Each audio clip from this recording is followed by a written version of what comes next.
મહેસાણા સોભાસણ ગામ નજીક સક્કર dairy પ્રોડક્ટમાં food વિભાગનો દરોડો. બગડેલી કેરીમાંથી રસ બનતો હતો. અનહાઇજેનિક રીતે પેપ્સી બનતી હોવાની વિગત સામે આવી છે. ફૂડ વિભાગે બગડેલી કેરી, પેપ્સી અને રસનો જથ્થો કબજે કર્યો હતો. 170 કિલો રસ અને 990 કિલો કેરીનો જથ્થો કબજે લેવામાં આવ્યો છે.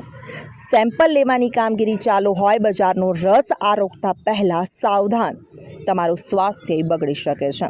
સોભાસણ ગામ નજીક સક્કર ડેરી પ્રોડક્ટમાં ફૂડ વિભાગે દરોડો પાડી બગડેલી કેરીમાંથી રસ બનતો હોય અનહાઇજેનિક રીતે પેપ્સી બનતી હોવાની વિગત મળી હતી. ફૂડ વિભાગે બગડેલી કેરી, પેપ્સી અને રસનો જથ્થો કબજે કરી આગળની કાર્યવાહી હાથ ધરી છે. મહેસાણા સોભાસણ ગામ નજીક સક્કર ડેરી પ્રોડક્ટમાં ફૂડ વિભાગનો દરોડો.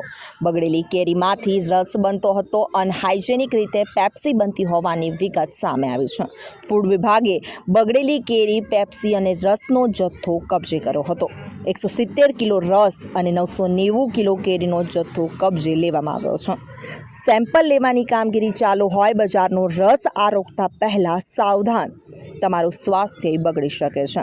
સોભાસણ ગામ નજીક સક્કર ડેરી પ્રોડક્ટમાં ફૂડ વિભાગે દરોડો પાડી બગડેલી કેરીમાંથી રસ બનતો હોય અનહાઇજેનિક રીતે પેપ્સી બનતી હોવાની વિગત મળી હતી. ફૂડ વિભાગે બગડેલી કેરી, પેપ્સી અને રસનો જથ્થો કબજે કરી આગળની કાર્યવાહી હાથ ધરી છે.